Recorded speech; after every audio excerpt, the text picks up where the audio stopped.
Querido Pai, queremos agradecer-te pelo privilégio que nos dás de estarmos diante de Ti.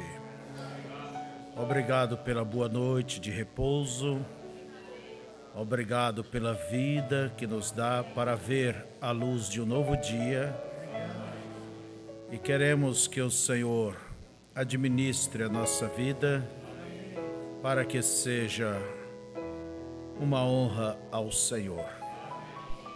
Ó Deus, queremos que esta fé, ela seja traduzida em atos, em obras, que ela possa se expressar no nosso caminhar, no nosso viver, como ela se expressou na vida de Abraão, que atendeu a Tua palavra, a Tua chamada.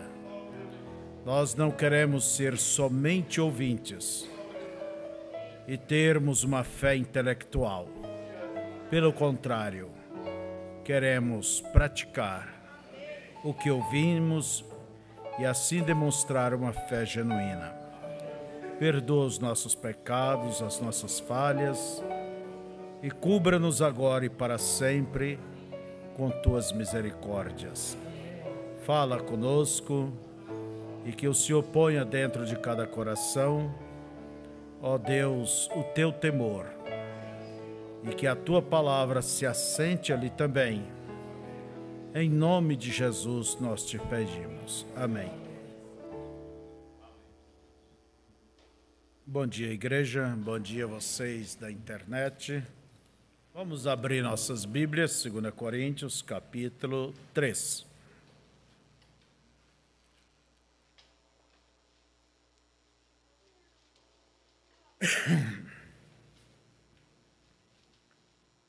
Vamos ler do verso 1 até o 5.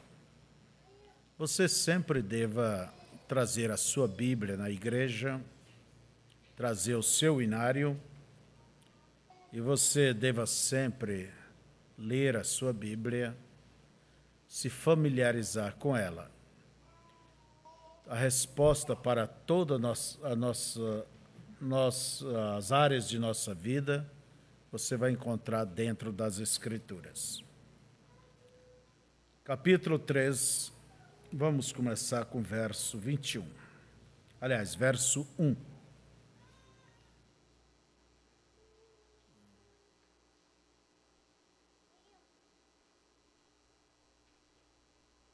Porventura começamos outra vez a louvar-nos a nós mesmos? Ou necessitamos, como alguns, de cartas de recomendação para vós, ou de recomendação de vós? Vós sois a nossa carta, escrita em nossos corações, conhecida e lida por todos os homens. 2 Coríntios, 3. Porque já é manifesto que vós sois a carta de Cristo, ministrada por nós, e escrita, não com tinta, mas com o Espírito de Deus vivo, não em tábuas de pedra, mas nas tábuas de carne do coração. E é por isso, e é por Cristo que temos tal confiança em Deus. Não que sejamos capazes, por nós, de pensar alguma coisa como de nós mesmos, mas a nossa capacidade vem de Deus. Que o Senhor abençoe, podeis assentar.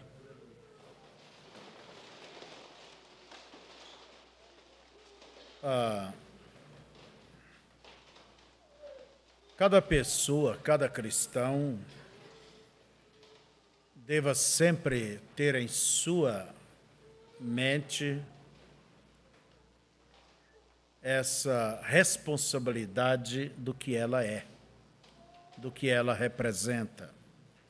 O que é que você representa? Você representa o Evangelho, você representa Cristo, você representa os céus. E fora disto, qualquer testemunho que uma pessoa dê e não vive realmente isto, isso somente tem uma finalidade, sabe qual? Escândalo. Escândalo para os que estão de fora, escândalo para os fracos. E há muitas pessoas que vão ao inferno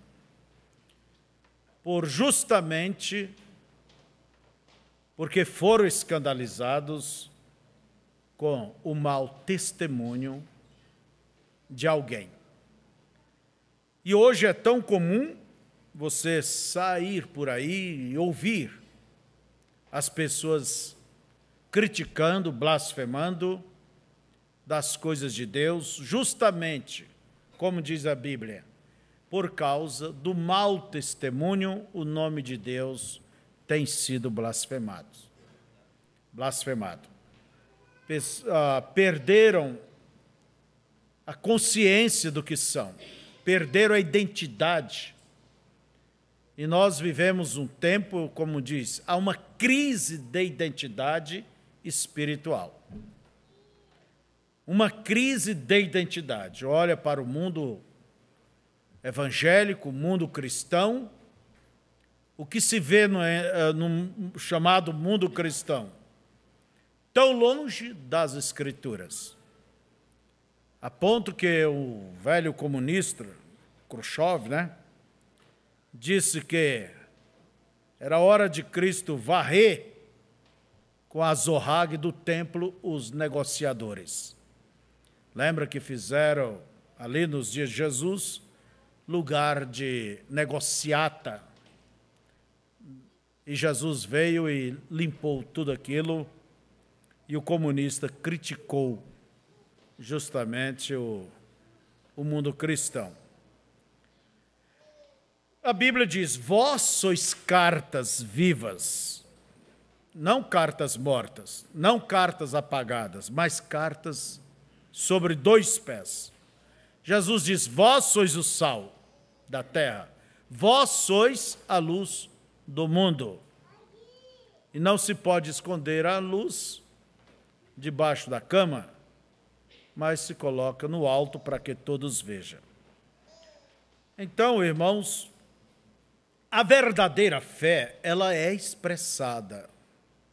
Obras nada mais é do que essa expressão.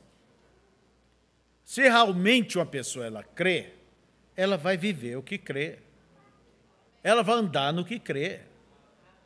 Ela não vai dizer, eu creio, eu creio, eu creio. Dessa forma, até o diabo ganha. Porque a Bíblia diz, você crê em Deus? O diabo também crê. E até estremece, coisa que o homem não estremece. Mas por isso ele é salvo? Não. A verdadeira fé, ela é comprovada pelos frutos, pelas obras. O Sermão da Montanha, olha bem, o Sermão do Monte, nós encontramos ali a expressão mais estrita, sintetizada, vamos dizer, do que é o cristianismo. Como praticar o cristianismo. O Sermão da Montanha é admirado, no mundo inteiro, é conhecido no mundo inteiro. Parece que toda a Bíblia só tem o Sermão da Montanha, mas somente para um conhecimento, não para uma prática.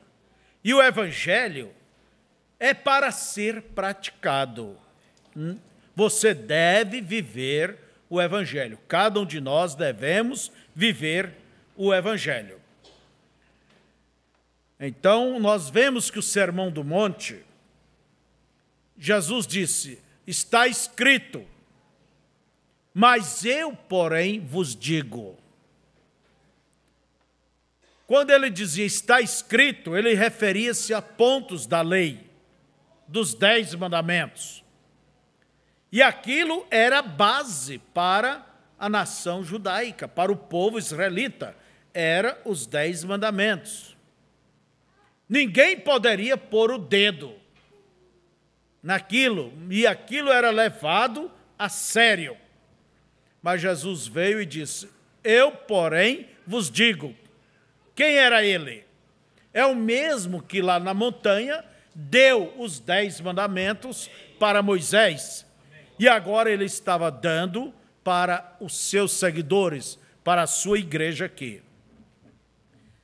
Então o evangelho, ele é para ser praticado. Aí sim se torna uma carta viva. Aí sim essa pessoa se torna uma mensagem caminhando e o mundo pode olhar e ler o quê? Cristo naquela pessoa. E Deus é glorificado nisto. Por exemplo, vamos aqui ao Sermão da Montanha, nós vamos falar somente das coisas práticas, Qual a maneira que se pratica, que se deve viver o cristianismo? O que é que a Bíblia nos ensina nisto? E no que é um ponto que realmente todos nós somos vulneráveis em muitos pontos, dentro das verdadeiras práticas. Não somos vulneráveis quanto a crer, mas obedecer, fazer aquilo. Em Lucas capítulo 6, começando com o 27, nós encontramos Jesus falando sobre o Sermão da Montanha. Você vai encontrar também, de uma maneira mais distendida, em Mateus capítulo 5, 6 e 7, o Sermão da Montanha. Nós vamos tomar aqui, a partir do verso 27, Jesus disse o seguinte: mas a vós que ouvis, digo, olha a lei para os cristãos, amai a vossos inimigos. A lei do Velho Testamento dizia: aborrecei os vossos inimigos. Não era assim? Dente por dente, olho por olho. Jesus veio e mostrou o que devemos fazer. Israel nunca poderia se identificar com aquela lei se eles não vivessem aquela lei. E nós nunca poderemos nos identificar com Cristo se não seguirmos estas coisas. Mas a vós que ouvis, digo, amai a vossos inimigos. Fazei bem aos que vos aborrecem. Ô Jesus, não tem jeito de pedir uma coisa mais fácil? Bendizei os que vos maldizem, e orai pelos que vos caluniam. Ao que te ferir numa face, oferece-lhe também a outra. E ao que te houver tirado a capa, leve na delegacia, no juiz, nem a túnica recuses. E dar a qualquer que te pedir, e ao que tomar o que é teu, não lhe tornes a pedir. E como vós quereis que os homens vos façam, da mesma maneira lhes fazei vós também. E, se amardes aos que vos amam, que recompensa tereis? Também os pecadores amam aos que os amam. E se fizerdes bem aos que vos fazem bem, que recompensa tereis? Também os pecadores fazem o mesmo. E se emprestardes àqueles de quem esperais tornar a receber, que recompensa tereis? Também os pecadores emprestam aos pecadores para tornarem a receber outro tanto. Amai, pois, os vossos inimigos, e fazei bem, e emprestais sem nada esperardes. E será grande o vosso galardão, e sereis filhos do Altíssimo, porque ele é benigno até para com os ingratos e maus. 36. Sede, pois, misericordiosos, como também vosso Pai é misericordioso. Não julgueis e não sereis julgados. Não condeneis e não sereis condenados. Soltai e soltar-vos-ão. Dai e ser-vos-á dado. Boa medida, recalcada, sacudida e transbordando, vos deitarão no vosso regaço. Braços, né? Porque com a mesma medida com que medirdes, também vos medirão de novo. A verdade é que esses são mandamentos. São mandamentos. Não um mandamento imposto, mas vamos dizer um mandamento exposto para aqueles que querem seguir a Cristo. E nunca você pode, nunca ninguém poderá ser uma carta viva, se realmente não se identificar com estes ensinos, com estas práticas. Não vamos deixar o Evangelho ir somente para o terreno da fé,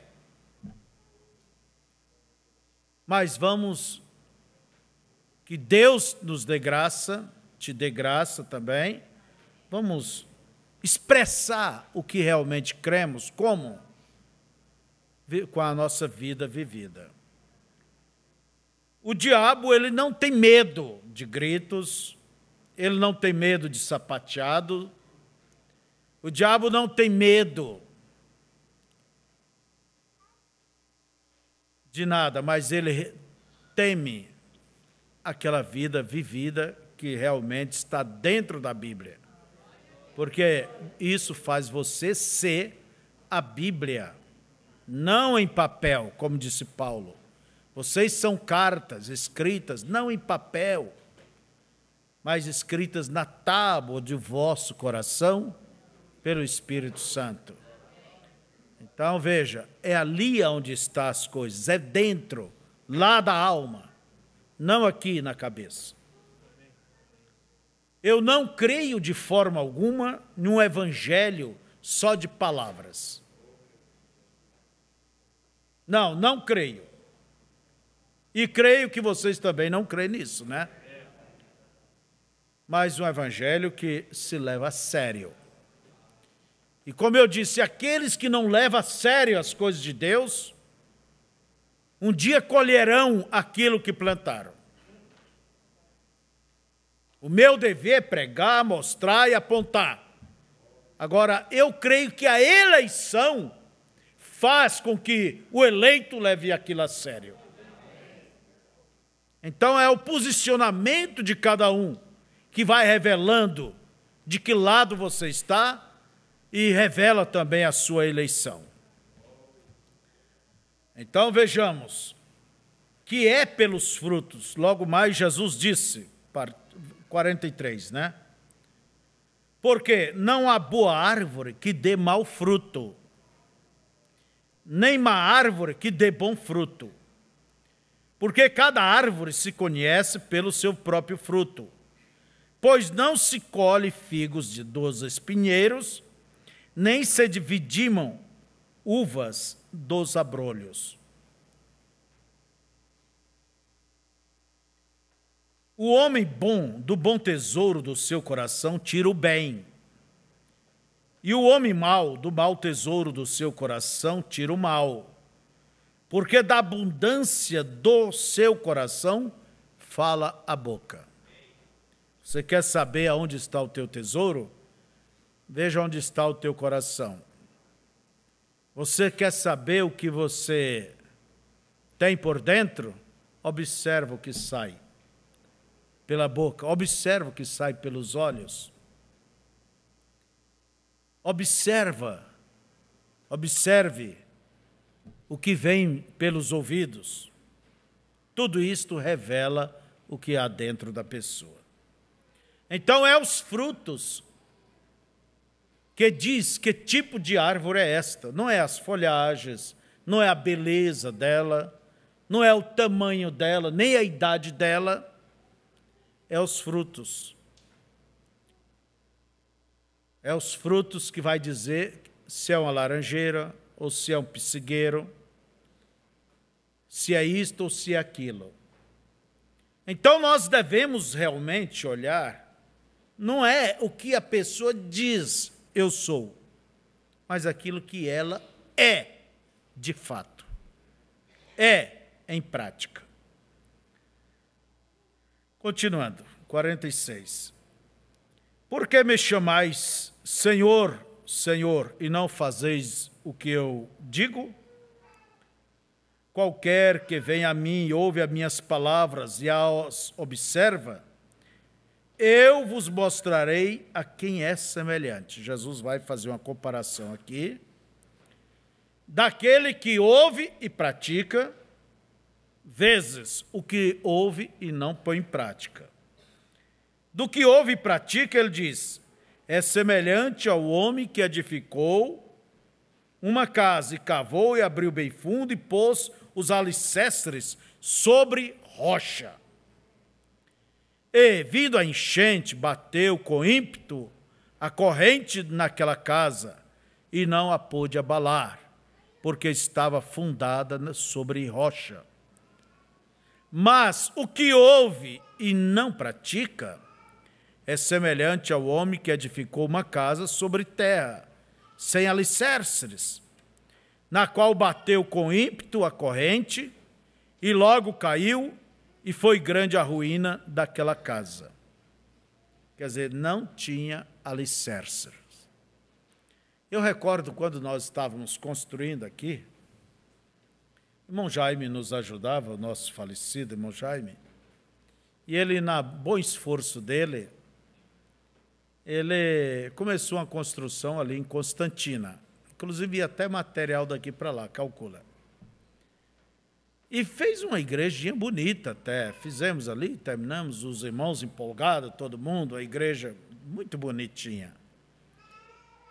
Mas o querido irmão não entendia de nada, e sabe que fez ali um alicercezinho de tijolo e fez uma linda casa em cima. Aconteceu isso que Jesus disse. Um dia deu um vendaval, uma chuva forte, e a coisa foi tudo para o chão. Foi tudo para o chão. Por quê? Por causa do alicerce. Por causa do alicerce. Agora, a parte menos vista na casa é justamente o alicerce. Vai fazer um edifício onde mais se gasta. Porque tem que descer abrindo aquele chão ali até encontrar laje. E ali, então, assentar a ferragem, e a fazer a caixaria e concretar, e olha, é uma parte caríssima e não aparece. E a parte mais demorada está justamente no fundamento. Agora, o que adianta uma pessoa fazer um fundamento qualquer, vamos dizer, com emplasto de fubá, e edificar uma linda casa em cima daquilo? Começa daqui um pouco as rachaduras, e é o que há em muitos cristãos, rachaduras. Por quê? Ouve e não põe em prática. E aquilo vai rachando, rachando, e vocês sabem qual é o resultado. A coisa vai para o chão. Mas se está rachado, quem é o culpado? O culpado é você, por não pôr em prática aquilo que é orientado.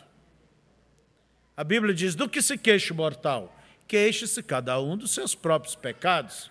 Não é queixar do outro mortal, não. É dos seus pecados, suas falhas.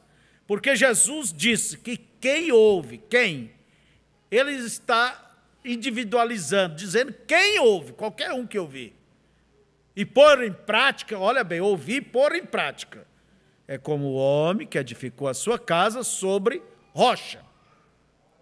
Pode bater ventania, vem lutas, vem prova, vem o que vier. Ela permanece, porque está sobre a rocha de todas as eras, Jesus Cristo. Amém? Portanto, irmãos, com tudo isso eu quero dizer, o Evangelho é para ser praticado, é para ser vivido. Vocês nunca creiam, olha bem, neste tipo de evangelho teológico, de discussão teológica. É o que o diabo sempre está procurando levar para a discussão, as diferenças teológicas. Fulano teologicamente está certo? Então estou certo. Fulano teologicamente está errado? Então está errado. E a vida as pessoas esquecem daquela prática, da vida vivida. Jesus disse, não julgueis. Não julgueis e não sereis julgados. Não condeneis e não sereis condenados. Agora, o que faz essas discussões teológicas, mesmo dentro da mensagem? Que frutos, benefícios isso traz? Vamos olhar aqui. Eu não consigo ver nenhum benefício espiritual, só vejo malefícios. Só amarguras, divisões, espíritos facciosos, só bate-boca, e enquanto isso o diabo bate palma, e as pessoas vão esquecendo daquela prática. Um dia, observando um monte de foto, com respeito, né? Alguém enfiado até as orelhas nessas coisas, e observando a reunião dos jovens ali, fotos, reuniões de jovens. Olha, desculpa.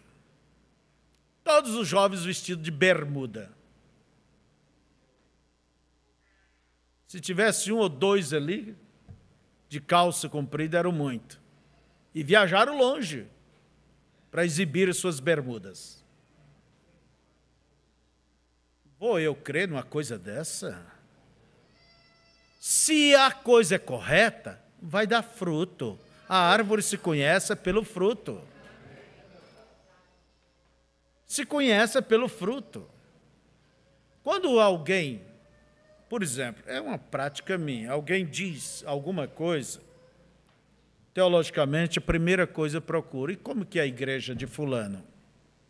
Vai ali uma igreja morta, acabada, um povo oprimido ou vivendo uma vida alheia ao Evangelho, moderna. Os frutos provam o que é as coisas. Mas vamos aqui, irmãos. Eu quero nessa manhã falar sobre tolerância, compreensão, paciência. E vocês sabem que aqui é onde estão os nossos elos fracos. É onde estão os nossos elos fracos. E é o que nós vivemos dia a dia. Temos que compreender, temos que ter paciência, temos que tolerar, relevar, então, passar por cima, se fazer de cego, procurar não considerar aquilo. E é os problemas dentro de casa, é os problemas com a vizinhança, é os problemas nos trabalhos. Mas eu quero falar um pouco sobre isso aqui. Vamos tomar a palavra como tolerância, tolerar, suportar, né? Compreender. Para isso tem que ter paciência. Vamos olhar as práticas do cristianismo. Romanos capítulo 9. Verso 22 nos diz que Deus suportou os vasos da ira. Então você observe que o poder de Deus não é só para criar, para operar, para fazer coisas sobrenaturais. Deus revela nisto, em suportar, em tolerar, vamos dizer, em aguentar desaforo, Deus revela o seu poder. É o que muitas vezes, muitos de nós entendemos que o poder de Deus é só para fazer grandes coisas. Não, o poder de Deus se manifesta nessas virtudes: a tolerância, a paciência, a piedade. Veja vocês. E a tolerância, ela vai, vamos dizer, ela vai em contraposição ao espírito desta era, deste tempo. Estes tempos modernos, veja como que a impaciência, é um corre-corre, para lá, para cá, todo mundo agitado, todo mundo em busca dos seus próprios interesses, quando a Bíblia nos fala que devemos buscar os interesses de outros e não os seus próprios.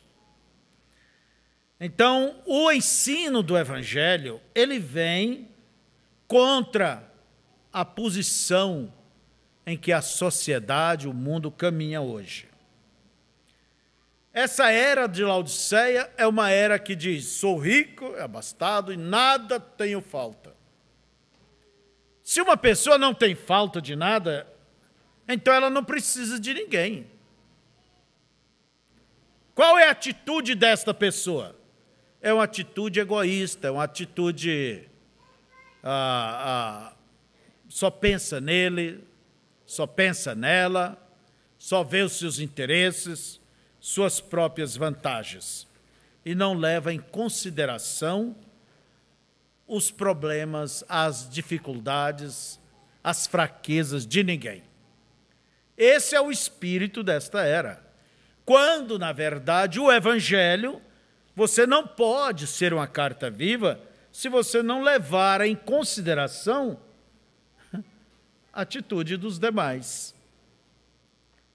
Por exemplo, Romanos capítulo 15, agora vamos lá. Romanos capítulo 15. A Bíblia, ela nos condena,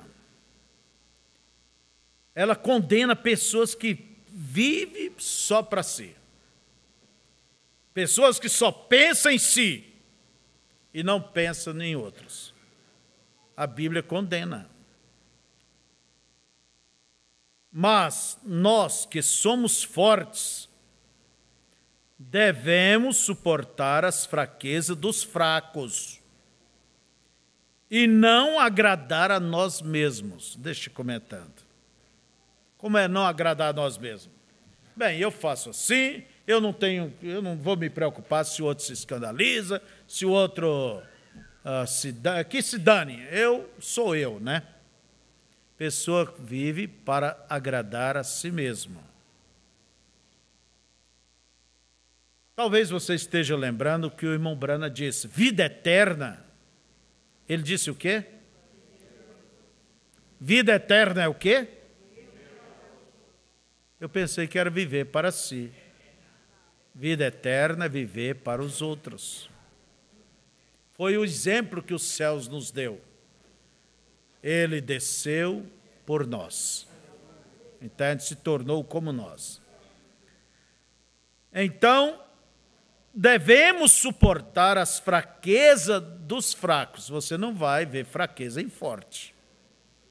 E não agradar a nós mesmos. Portanto, cada um de nós agrade ao seu próximo no que é bom para a edificação. Isso é bom? É para a edificação? Vamos lá. Porque também Cristo não agradou a si mesmo, mas, como está escrito, sobre mim caíram as injúrias dos que te injuriavam. Porque tudo que dantes foi escrito para nosso ensino foi escrito, para que pela paciência e consolação das Escrituras tenhamos esperança. Ora, o Deus de paciência Olha, Deus é paciente, né? E consolação vos conceda o mesmo sentimento uns para com os outros, segundo Cristo Jesus. Quer dizer, que haja em vós o quê? O mesmo sentimento que houve em Cristo. Fora disto, como vamos expressar a Cristo? Ser uma carta viva. Então, veja, você não vive para si. Você tem que medir a tua posição, a tua reação, as tuas atitudes, não pela tua força, não pela tua capacidade, mas é pela dos demais. Do que adianta, por exemplo, um carro forte, possante, se ele está em um trânsito lento, vamos dizer ali, como é que fala a coisa? Um meio engarrafamento. Quer dizer, a coisa não se deslancha, não vai. Olha, pode ser um carro mais caro, mais forte, mais possante. Assim também, cada um de nós temos que andar de acordo com a necessidade dos demais. Você vai ser limitado. E tem uma coisa pior do que ser limitado. Principalmente quando se tem razão.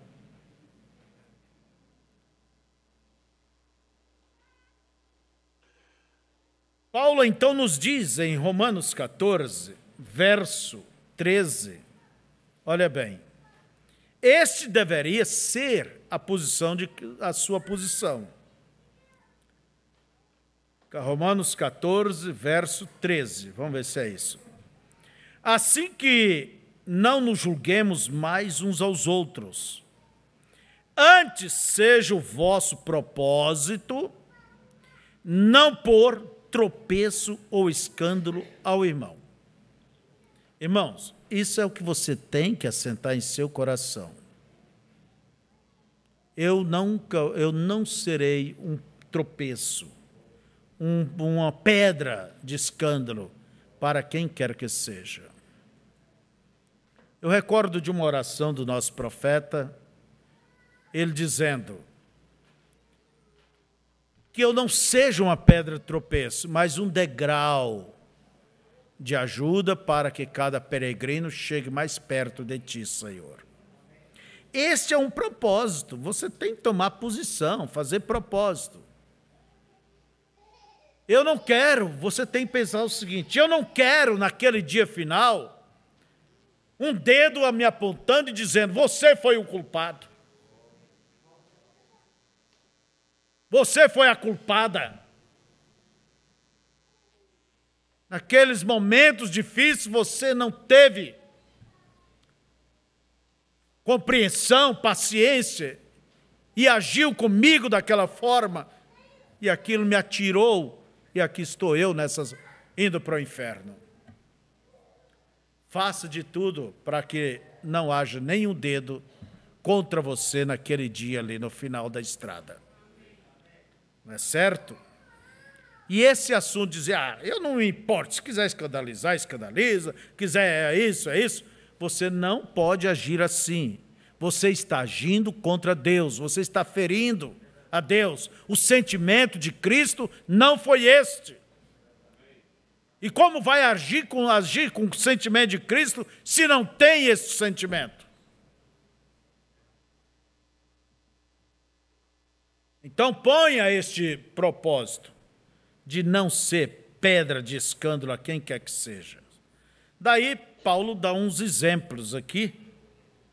Romanos 14, ele fala sobre a comida. Olha bem, do 13 em diante. Assim que não nos julguemos mais uns aos outros, antes seja o vosso propósito não pôr tropeço ou escândalo ao irmão. Eu sei e estou certo no Senhor Jesus que nenhuma coisa é de si mesma imunda, a não ser para aquele que a tem por imunda. Para esse é imunda. Mas se por causa da comida se contrista meu irmão, já não andas conforme o amor. Não destruas por causa da tua comida aquele por quem Cristo morreu. Não seja, pois, blasfemado o vosso bem. Porque o reino de Deus não é comida nem bebida, mas justiça e paz, e alegria no Espírito Santo. Porque quem nisto serve a Cristo, agradável é a Deus e aceita aos homens. Quer dizer, você ao se refrear, cuidar para não escandalizar, você agrada a Deus. Sigamos, pois, as coisas que servem para a paz e para a edificação de uns para com os outros. Não destruas por causa da comida a obra de Deus. É verdade que tudo é limpo, mas mal vai para o homem que come com escândalo. Mesmo você tendo razão, mesmo você tendo motivo, qualquer coisa que você faz, aquilo com escândalo, vai causar escândalo, diz a Bíblia que isso se torna contra você, vai mal para você. Você está ferindo a Cristo, ferindo aquela pessoa por quem Cristo morreu, ao ferir aquela pessoa. Então, irmãos, vemos que é necessário a tolerância, você ser tolerante, porque isto é agradável a Deus e a todos os homens, né? Quer ver? Porque quem nisto serve a Cristo, agradável a Deus e aceita aos homens. Sigamos, pois, as coisas que servem para a paz e para a edificação uns dos outros. Não destruas por causa da comida a obra de Deus. É verdade que tudo é limpo, mas mal vai para o homem que come com escândalo. Bom é não comer carne, nem beber vinho, nem fazer outras coisas em que teu irmão tropece, ou se escandalize, ou se enfraqueça. Tropece, escandalize ou enfraqueça. Tens tu fé? Tenha em ti mesmo diante de Deus. Bem-aventurado aquele que não se condena a si mesmo naquilo que aprova. Mas aquele que tem dúvidas, se come, está condenado, porque não come por fé, e tudo que não é de fé é pecado. Não é certo? Também nós temos alguma coisa aqui em 1 Coríntios capítulo 8. Nós estamos falando sobre as práticas do cristianismo. Agora, isso não é agradável para quem, vamos dizer, eu sei que isso não agrada para quem não quer se corrigir, para quem não quer se melhorar, para quem quer continuar na velha marcha, entende? Cometendo os mesmos abusos, os mesmos vícios. Entende? Agora, isto é agradável para quem quer chegar mais perto de Deus, servir melhor ao Senhor. 1 Coríntios, capítulo 8, do verso 8 ao 12. Ora, o manjar não nos faz agradáveis a Deus, porque se comemos, nada temos demais, e se não comemos, nada nos falta. Mas vede que essa liberdade não seja, de alguma maneira, escândalo para os fracos. Porque se alguém te vir a ti, que tem ciência, sentado à mesa no templo dos ídolos, não será a consciência do que é fraco induzida a comer das coisas sacrificadas aos ídolos? E pela tua consciência perecerá o irmão fraco, pelo qual Cristo morreu. Ora, pecando assim contra os irmãos e ferindo a sua fraca consciência, pecais contra Cristo. Quer dizer, a pessoa peca contra Deus, até mesmo sem saber, Por quê? Ela pecou contra o irmão. E ao pecar contra o irmão, pecou contra Cristo. Pelo que, se eu manjar escandalizar a meu irmão, nunca mais comerei carne, para que meu irmão se não escandalize. Vamos entrando nisso. Como eu disse a vocês, é muito ruim você viver se limitando. Nós só tomamos aqui a questão sobre comer e beber, porque Paulo usou isso como exemplos. Mas não é só isso, não. Há certas liberdades, certos irmãos que praticam certas coisas de uma maneira tão livre, tão aberta, que deixam um rastro de escândalo. E coisas até pecaminosas, vão além do limite. Não é o que vocês condenam os sistemas denominacionais hoje, o mudanismo e todas essas coisas? Onde estão os pentecostais de ontem? Foram longe demais, não há mais retorno. E isso vai, como diz, de erro em erro, porque um abre porta para outro.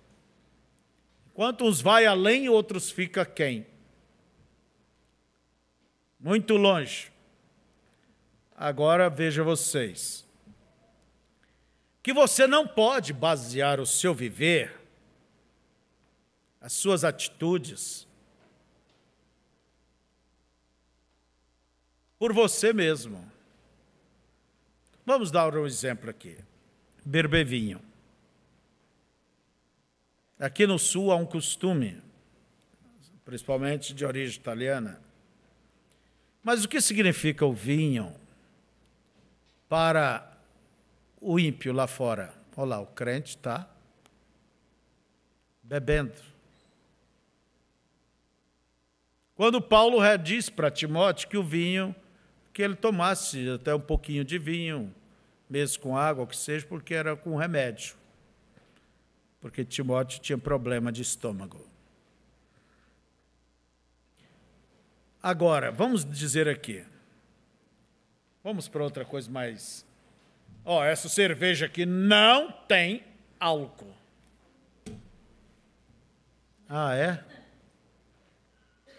Mas o que está escrito nela? Não é cerveja? O ímpio vai chegar e olhar e ver se tem álcool ou não tem?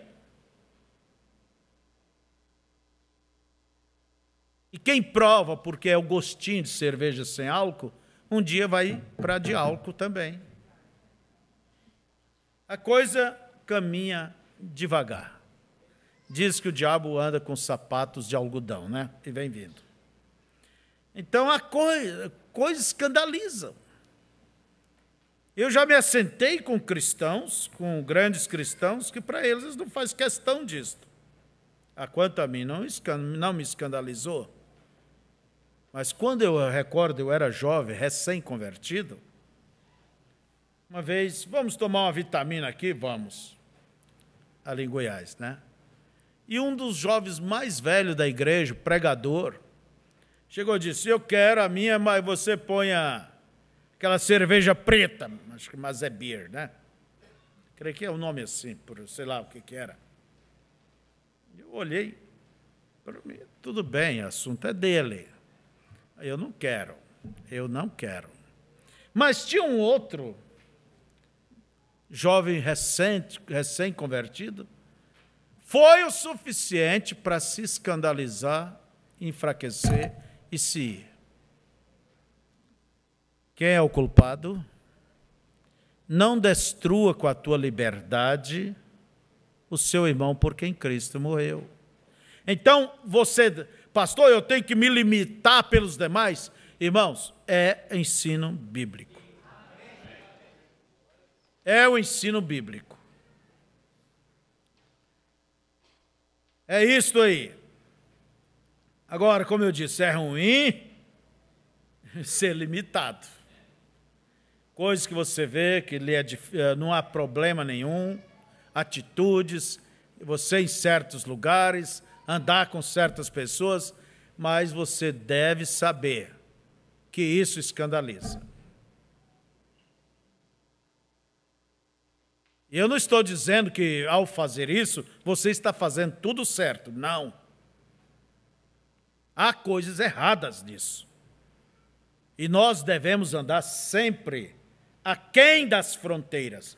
Não andar ali na margem, em cima das fronteiras.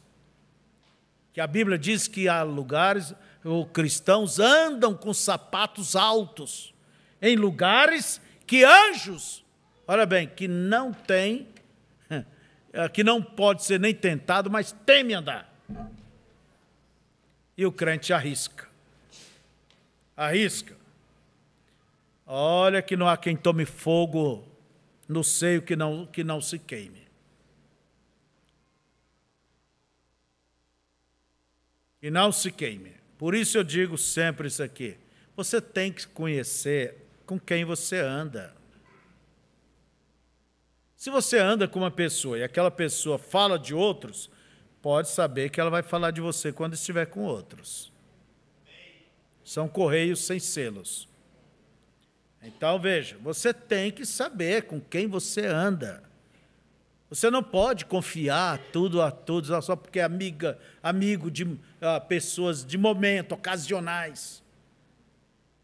E, às vezes, coisa que foi já colocada debaixo do sangue, você expõe. E se o diabo dá um tiro naquela pessoa? Para onde você vai? Para onde vai? Então, você deve saber com quem você anda. Você deve saber aonde você vai. Você tem que se limitar, tem que se cuidar. Você tem que saber que você é uma carta de Deus. Agora, que tipo de carta? Uma carta límpida, viva, clara. Como aquela mulher que o marido com os amigos fizeram prova dela. Quebrou os pratos, jogou tudo no chão, se portaram como bêbados. E ela veio ali e se portou como uma verdadeira cristã. Porque o marido disse para os amigos, eu conheço uma cristã. Agora, cristão somente enquanto convém, enquanto as coisas estão vindo para a gente, tudo bem. E quando a coisa vem contrário? Agora você me pergunta, pastor, irmão Febrônio, e quando as pessoas elas se prevalecem? Se prevalecem. Não, porque tem gente que são prevalecidos, né? Começa dentro de casa. Basta o homenzinho ser muito bom para a mulher. Ah, tem delas que não tem maturidade, começa a prevalecer. E vice-versa, começa a abusar da companheira, prevalecer, achar que ela é uma empregada.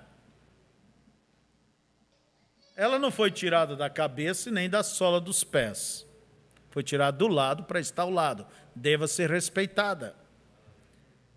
E o que mais nos leva a errar é querer nos manter a nós mesmos. Mas se eu me rebaixar, aí que eu estou perdido. E bate de frente.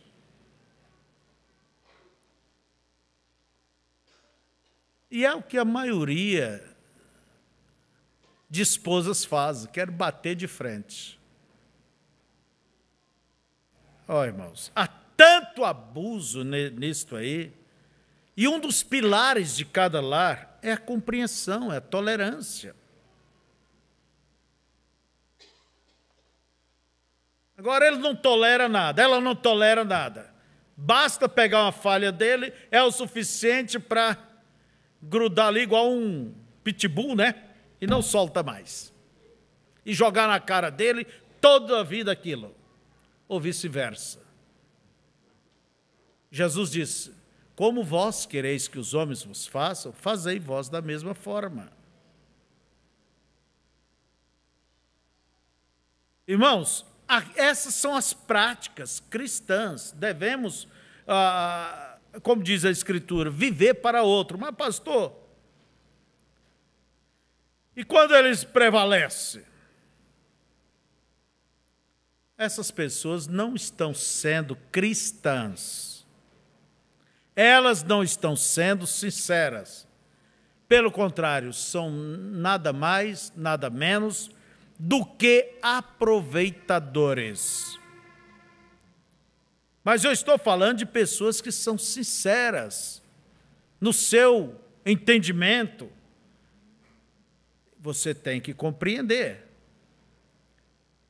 Então, essas pessoas aproveitadoras que só agem de uma maneira egoísta, pensando só em si.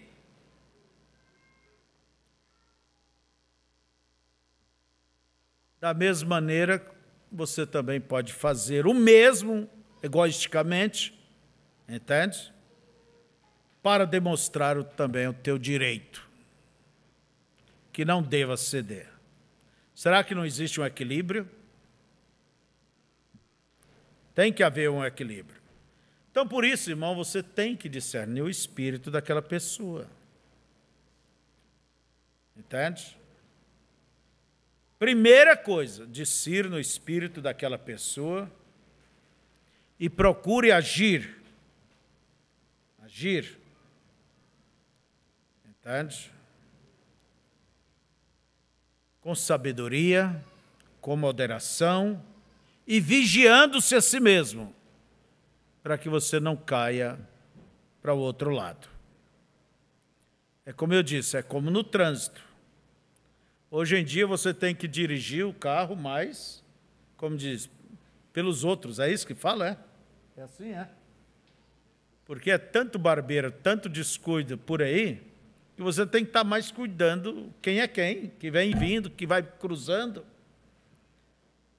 Se você for dirigir só por você, sem pensar nos demais que estão também na estrada, olha, você vai para a oficina. O teu carro vai para a oficina e às vezes você vai para o hospital. Se não é que vai para o Éden, né? O Jardim do Éden. Jardim do Éden é o cemitério aqui, né? Vocês sabem. Então, assim é a vida, é um verdadeiro trânsito. Você tem que dirigir para ti e cuidando sempre dos demais. Eu vejo a vida dessa maneira. É no trabalho, é em casa, é na igreja, é em todos os lados. E veja vocês, é com a vizinhança, porque são pessoas, cada um tem um ídolo, cada um tem uma formação, cada um tem um gênio, uma natureza. Deus nunca nos fez em série, não. Quando se vê um, vê todos. Não. Deus nos fez pessoas diferenciadas um do outro. O mundo tem 7 bilhões de pessoas e diz que não tem 2 narizes iguais. E os 7 bilhões têm nariz. Calcula você. E quanto ao espírito da pessoa,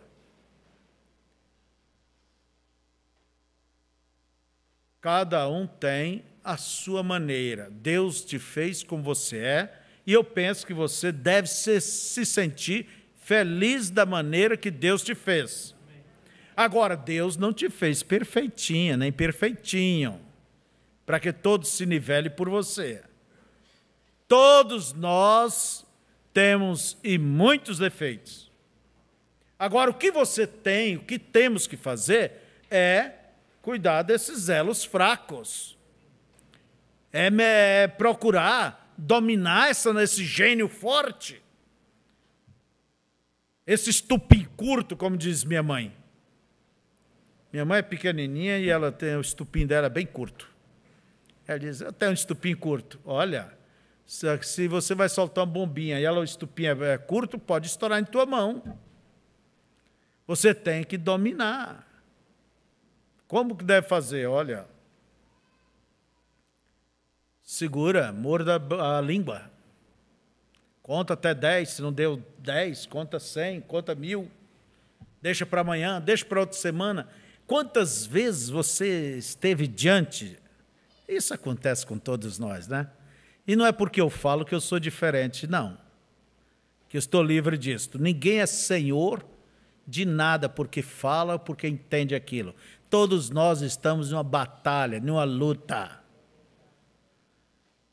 Entende? Mas quantas vezes a tua mente ferve em certos assuntos, quanto mais você pensa aquilo, mais aquilo falta sair sangue pelos poros, né? E no outro dia você acorda e diz, aonde eu estou? Que coisa boba eu estava pensando, que coisa boba, que é aquilo? Você fica envergonhado de você, não é?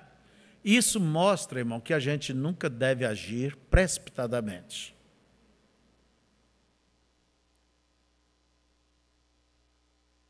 Esse negócio de casal, qualquer coisa, eu vou embora de casa, coisa feia. Aquilo sai com facilidade. E o diabo diz amém, amém. É? Coisa feia, horrível. Gruda hoje, desgruda amanhã, estão juntos hoje. E aquela... Desculpa, irmão, desculpa. Um homem tem que ter posição, a mulher tem que ter sua posição. Não dá mesmo de viver? Não dá. O que fazer? Agora vê se sem ele a coisa não fica pior. Se sem ela não fica pior.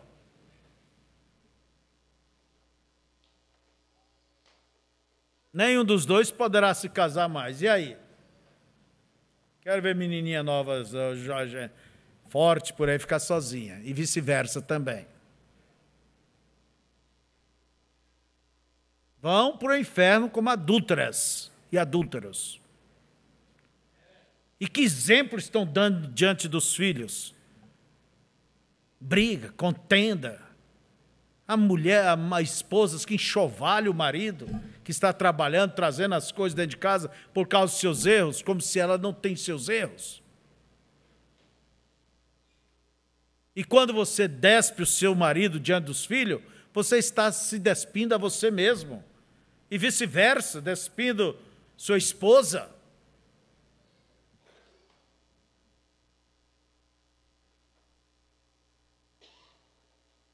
Irmãos, aonde está, vamos tomar a tolerância, a paciência, a compreensão. Por isso que muitos lares não vai adiante. Não há respeito. E quando parte para esse lado, eu vou sair um pouco aqui, para o desrespeito, desrespeito não moral, desrespeito em palavras, agressividades. Lá fora trata ela, sim senhora, com luxo, com carinho, né? Com respeito. Até que elas, olha, você já gostaria que meu marido fosse assim. É, né? Lá em casa, um cavalo daquele coiceiro. Nem sei se ainda tem ferradura. É isso. Quem mais merece ser bem tratado é a sua companheira. É que lava as tuas roupas, conhece tua caatinga, suporta teus roncos. E vice-versa também. Se não respeita Cristo no seu marido, sua esposa, por mais frágil que seja, você não respeita Cristo em nada, em ninguém. O dia que tiver motivos, você se levantará contra qualquer coisa. Cadê a prática cristã? A falta de tolerância, compreensão, é o que leva muitas coisas a se arrebentar. E desculpa uma coisa, irmãs. Quando eu vejo uma mulher, ou um homem, uma mulher que só fala mal do seu marido, quando encontra outra, o assunto é o marido. Fala... Gente, o que é que ela está querendo? O que é que você está querendo? É outro homem. A verdade é isso. No final, o diabo vai te mostrar alguém melhor do que teu marido. alguém melhor do que a tua esposa. É isso. Então veja vocês que vamos respeitar as ídolos. Deus é um Deus, diz o profeta, de variedades. Ele fez um mais genioso, outro mais paciente. Desculpa. Tem gente que não é paciente, tem gente que é lerdo. Não confunda lerdeza com paciência. Agora, se tem uma coisa para tirar o pouquinho que a pessoa tem, é perto de um lerdo, né? Um descansado. Mulher, homem, está goteirando a gente isso aí. Já tem um ano que eu estou te falando. Ô, irmão, tem dó dela. Você está fazendo ela pecar. Está fazendo ela pecar. Entende? A verdade é essa. E é uma obrigação. O homem cuidar das coisas dentro de casa. E a mulher zelar. Às vezes ela não sabe trocar uma torneira. Agora, bem-aventurada aquela que sabe trocar uma telha, trocar uma torneira, sabe fazer de tudo, né, irmão? Não é? Aí também, isso ela não sabe. Tá aquela goteira tão gastando e o homem queixando dos gastos de casa. Mas quem é o culpado? Agora, compra a coisa lá que veda, ajeita, economiza. Faça por onde? Entende? É isso, irmãos. É dentro do dia a dia, é onde nós mais expomos as nossas falhas, as nossas debilidades, e é onde a Bíblia mais cobra de nós. Para que tenhamos uma prática mais condizente, para que sejamos luzes e sejamos sal sobre a terra. Entende? Esta é a face do cristianismo. É compreender, é suportar, tolerar. Nunca você use dos seus direitos para abusar de quem quer que seja. Há pessoas que são verdadeiros ditadores. Eu não creio que Deus possa dar do seu espírito e confiar coisas excelentes a ditadores. Porque se você não pensar como aquela pessoa, eu acho até muito bom que Deus nem responda a oração de certos ditadores, porque se respondesse, ele ia cortar a cabeça de todo mundo. Ia jogar na cara de todo mundo. Deus é tão bom que nem responde. Aquele espírito ditador, mandão. E geralmente, desculpa a expressão, não por isso não. Bem, não vou dizer, senão posso machucar alguém, né? Mas vamos aqui. A face do cristianismo é isso, irmãos. É compreender, é perdoar, é tolerar, relevar, é ter paciência, é ter o amor fraternal. Fora disto, é vã a fé, porque ela não está sendo traduzida para o sentimento de Cristo. Abraão, termino dizendo o que disse o profeta, Abraão é um tipo da noiva, do espírito da noiva. Abraão criou Ló. Desde pequeno, Abraão não tinha filhos, então o filho dele, por adoção, era Ló. Ele não era um simples tio, ele era um pai adotivo. E Ló foi abençoado junto com Abraão. Veja, enquanto ele esteve ali, ele foi abençoado. Mas Deus havia dito que a parte da tua parentela, e aquilo é um tipo que devemos apartar de tudo aquilo que nós crescemos, acostumamos, coisas erradas. Tem que apartar de tudo. E veja que o próprio Deus criou uma condição para que isso se realizasse. Abraão não tinha coragem de dizer para o seu filho, para o seu sobrinho: saia de mim, ou eu vou de ti. Ou foi necessário uma condição. Deus criou a condição. E a condição foi as riquezas de ambos. Que os pastores de Ló e de Abraão brigavam entre eles. Daí Abraão chamou Ló e disse: olha, toda a terra está diante de mim e diante de ti. Aparta-te, vamos nos apartar. Se você tomar o sul, eu irei para o norte. Se você tomar o leste, eu irei ao oeste. Escolha. Importante. Abraão, como o tio, o velho ali, o homem que tinha tudo, ele poderia dizer: olha, eu vou escolher e você vai para tal lugar. Mas o irmão Branham disse que Abraão tinha um espírito da noiva. Ele cedeu os direitos. Ele cedeu os direitos.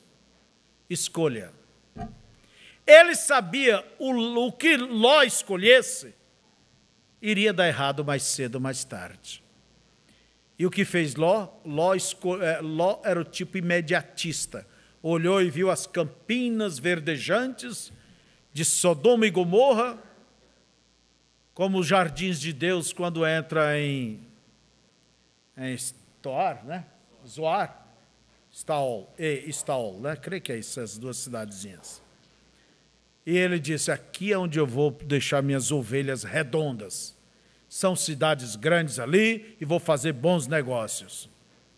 Abraão olhou para o outro lado, tinha que pegar justo o oposto, né? E viu que logo adiante estava um deserto, problemas, mas ele sabia que estava com Deus. Quando vem, às vezes, dois irmãos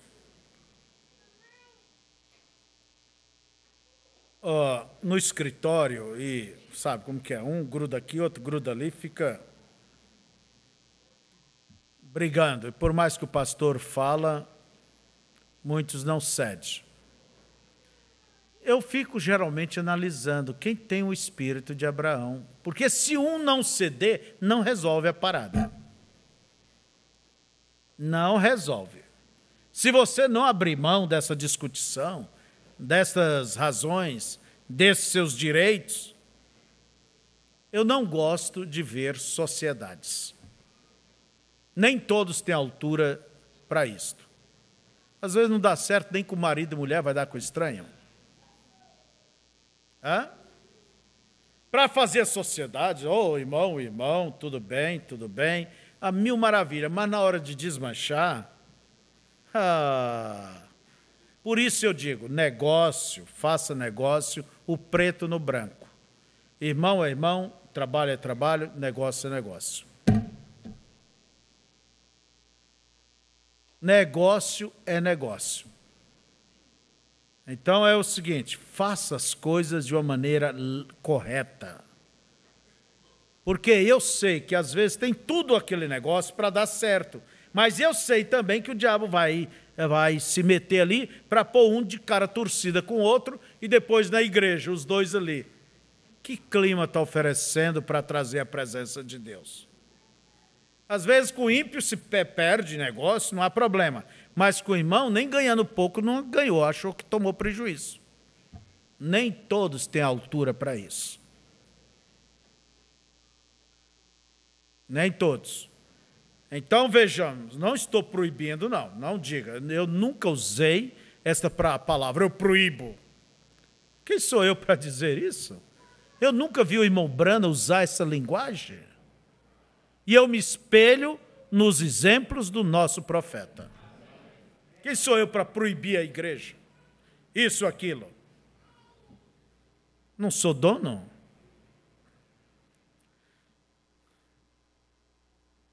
Então veja vocês, Abraão cedeu. Agora, por que Abraão cedeu? Ele tinha o espírito da noiva. Vamos dizer, ele tinha o sentimento de Cristo nele. Ele tinha uma natureza que determinava aquilo. Vamos dizer em nossa linguagem hoje, ele tinha um novo nascimento.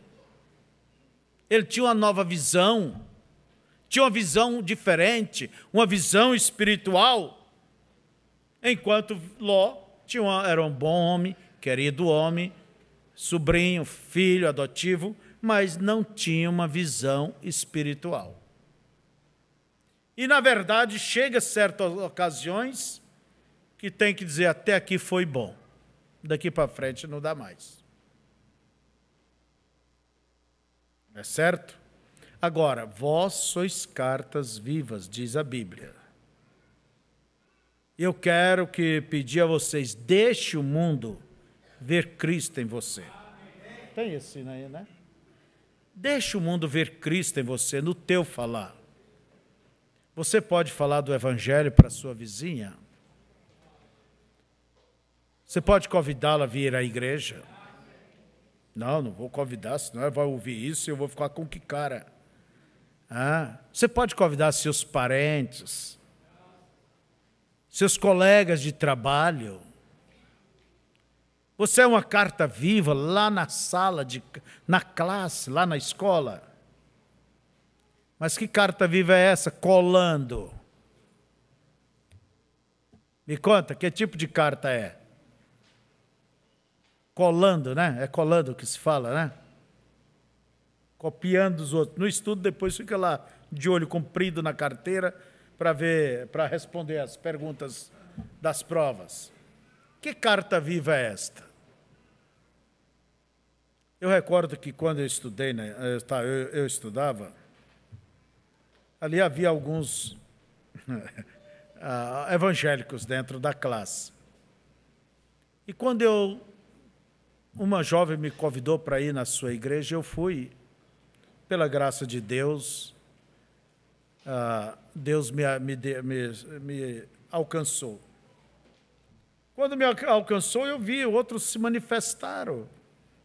Olha bem, outros se manifestaram. Não, eu sou crente, eu sou filho de pastor, eu sou o dirigente da escola, aliás, da juventude. Eu, da minha maneira rude, hoje eu sou educado 1000%, irmãos. Eu já disse assim, desculpa, mas você nem parece crente, rapaz. Toda a vida eu nunca soube que você é crente, do jeito que você anda aqui, da classe. Eu conheci o trote deles. Anos depois eu falei para outro colega, que também era diretor lá da juventude. Falei, mas você, hein? Que tipo de crente? Roncava e imitava porco melhor do que os porcos. Era um bagunceiro. Eles não me deram nenhuma mensagem diferente. Eles não estavam sendo, aqueles colegas, irmãos, luz dentro da classe. Sal, eles não eram cartas vivas. Se fosse cartas, estavam bem mortinhos. Estavam bem mortos. Então, veja vocês. Se você vive uma vida que não seja uma carta que todo mundo sinta desejo de ser como você é, então você não está sendo uma carta de Cristo. Agora, que tipo de pessoa você é? Porque se fosse olha bem, pela atitude daqueles meus colegas de classe, eu nunca teria vindo para o Evangelho, não. E essa deles estava sendo o quê? Tropeço. Eu espero que ninguém seja, Deus nos ajude, para que você não seja um tropeço, eu também não. Não é certo? Vamos ficar de pé? Senhor, nós que desejamos ser cartas abertas, cartas vivas, para que o mundo possa ver Cristo em nós. Nos perdoa quando temos falhado, ó Deus, de transmitir esta mensagem salvadora, esta mensagem de Cristo em nossas vidas. Ajuda nossas irmãs, irmãos, nossas crianças, jovens e velhos, cada lar aqui, Senhor. Queremos transmitir através das nossas vestes, através do nosso falar, através do nosso viver, através da nossa convivência com os demais. Nós pedimos que o Senhor nos dê graça para viver não para nós, mas viver para Ti. E pelo que o Senhor diz, devamos viver para os demais quando queremos viver para Ti. Perdoa-nos quando temos falhado, e aonde temos falhado, permita-nos retornar e corrigir, Senhor, e que o mundo possa ver Cristo em nós. Em nome de Jesus. Amém.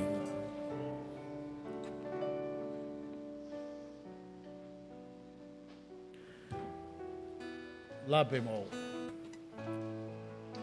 288. Vamos cantar este hino e vocês estão dispensados depois. Tira, pode tirar.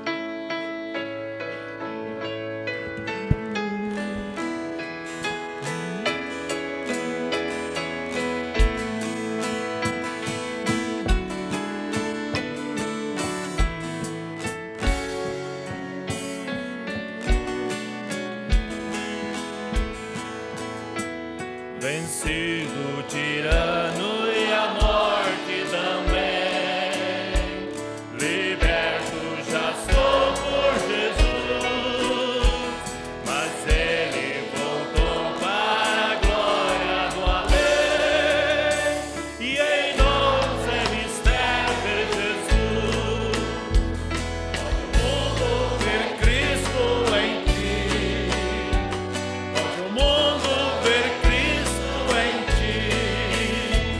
perdido, encoberto de trevas, pode o mundo ver Cristo em ti.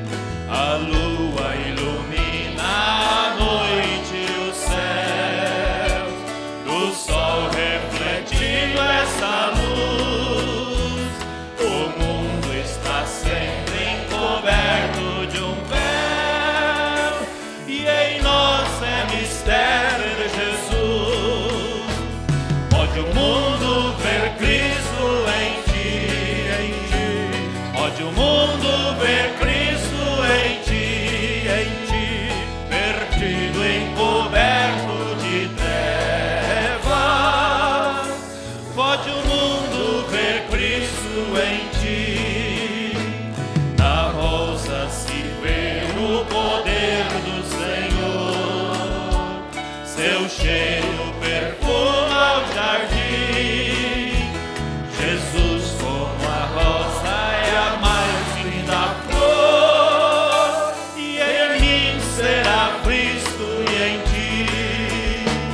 Pode o mundo ver Cristo em ti, pode o mundo ver Cristo em ti, perdido, encoberto de trevas. Pode o mundo ver Cristo em ti. Que você possa sempre pedir a Deus: Senhor, que o mundo veja Cristo em mim hoje, neste negócio, neste meu dia, nesta minha visita. Se preocupe com isto. Que Deus os abençoe e estejamos aqui pela tarde. Bom dia a todos, bom dia a vocês da internet. Deus os proteja.